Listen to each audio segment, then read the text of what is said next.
Welcome to another section of social science.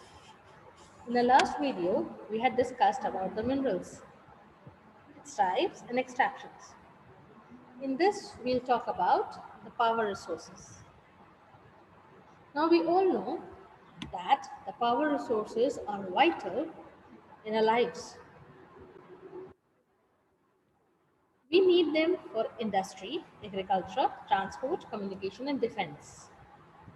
And they can be broadly categorized into conventional and non-conventional resources. The conventional resources, the traditional resources, whereas the non-conventional, the non-traditional. That means they have recently been developed, whereas the conventional resources we are using since ages. First, we'll see the difference between the two categories, that is, conventional and non-conventional power resources. Conventional sources of energy are non-renewable.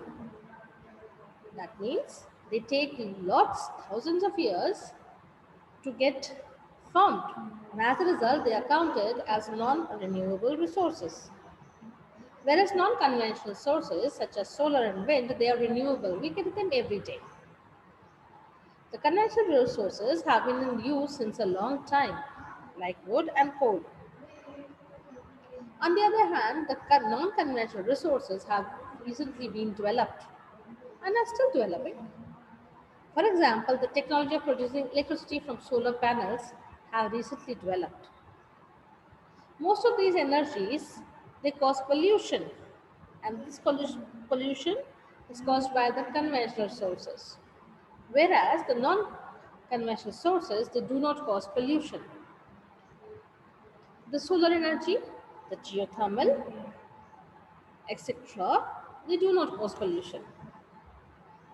The conventional sources are commonly and widely used, whereas the non-conventional, they are new sources of energy and are not widely used.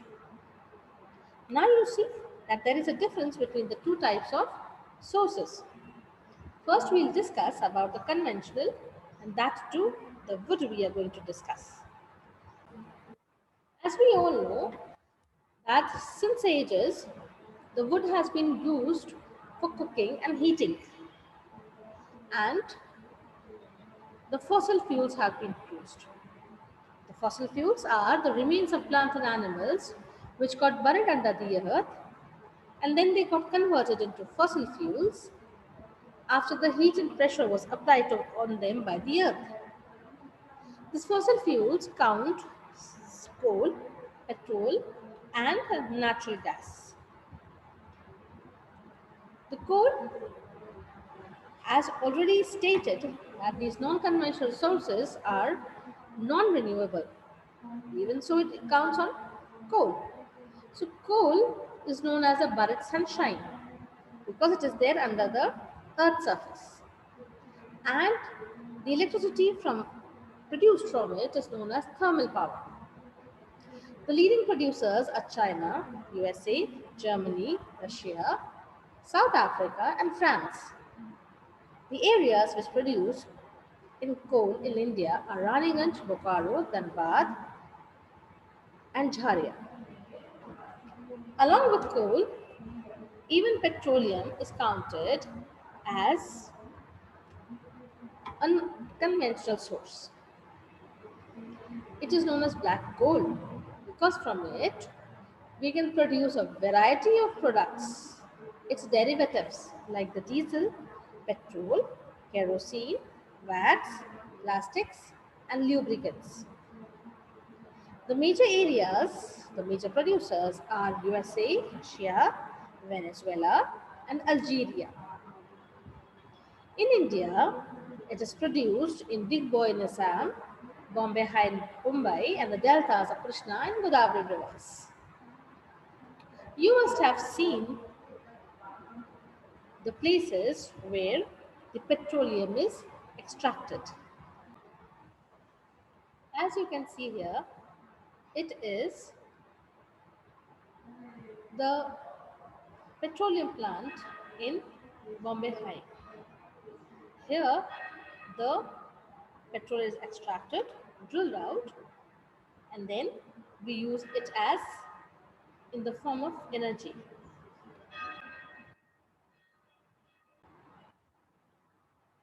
Now let's take a look at natural gas. Natural gas is found in petroleum deposits and is released when crude oil is brought to the surface. It is used as a domestic and industrial fuel, and we know Russia, Norway, UK, and Netherlands are the major producers of natural gas. This natural gas production is also done in India, and it is done in Jaisalmer, Krishna Godavari Delta, Tripura, and some offshore areas in Mumbai. We all know that there is a sharp increase in the consumption of fuels, and it has led to its depletion at an alarming rate. The conventional sources, they release toxic pollutants, and because of that, pollution takes place.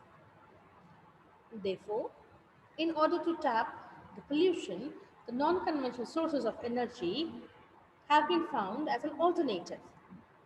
Now let's look at the non-conventional sources. As you can see here, these are the types of non-conventional sources of energy. The solar energy, wind, hydro, geothermal, biofuel, and biogas, these all are counted as the non-conventional energy sources. We'll talk about the hydropower. The rainwater or the river water is stored in dams, and from there, the water falls on the turbine blades. And these turbine blades, they help in producing the electricity.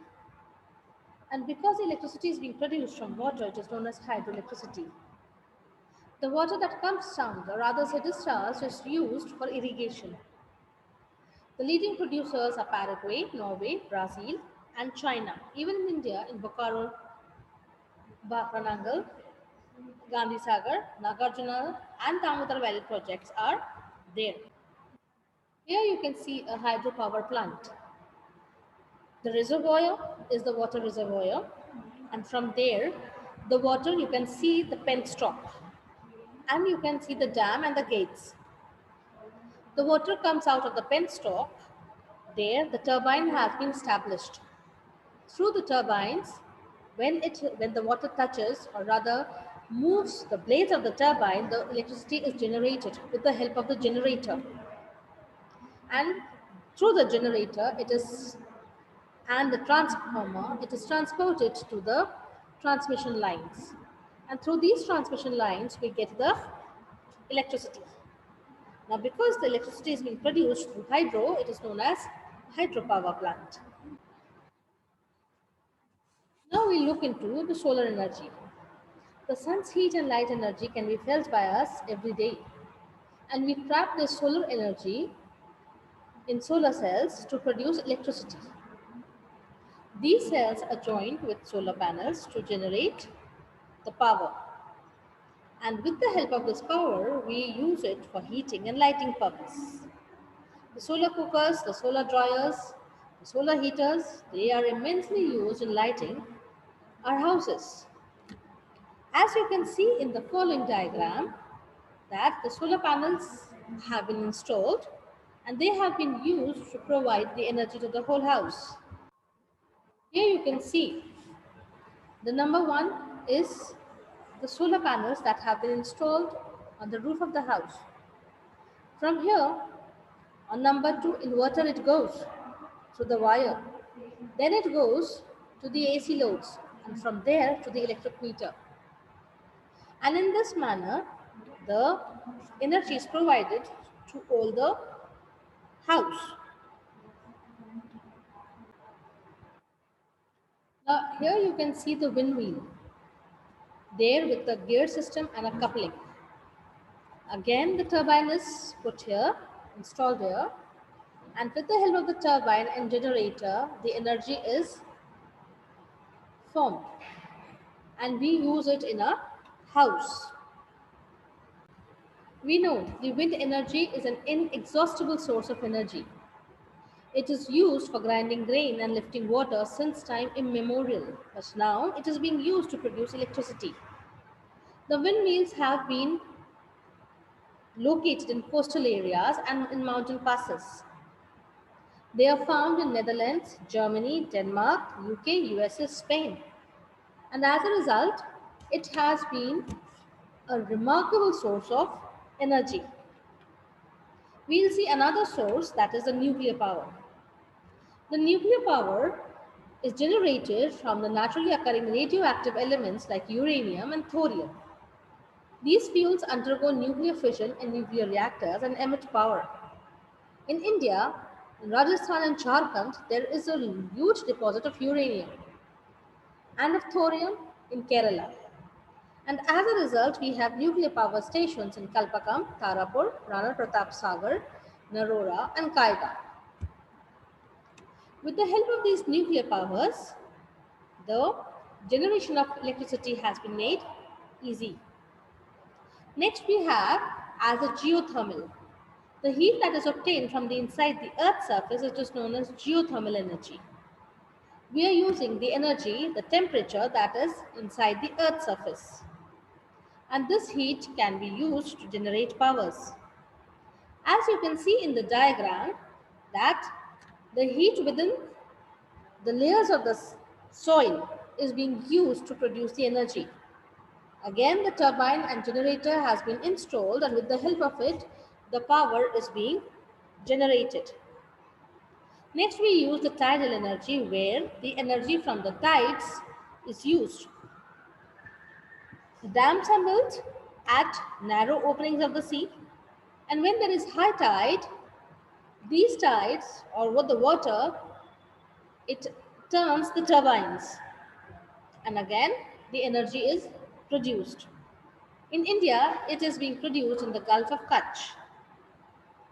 We again have another non-conventional source of energy, and that is the biogas, where the dead plants and animals, kitchen waste are all converted into a gaseous fuel called biogas. That waste is decomposed by bacteria, and with the help of the bacteria, a mixture of methane and carbon dioxide gases are produced. And these gases are used as a fuel for cooking and lighting. It produces huge amount of organic manure each year. So you see that energy is everywhere, but we can see that harnessing this energy is both difficult as well as costly. Each of one of us can make a difference by not wasting energy. Energy saved is energy generated. It is a moral duty to save these energies. I hope the lesson is clear to you. Rest, we give it to the rest.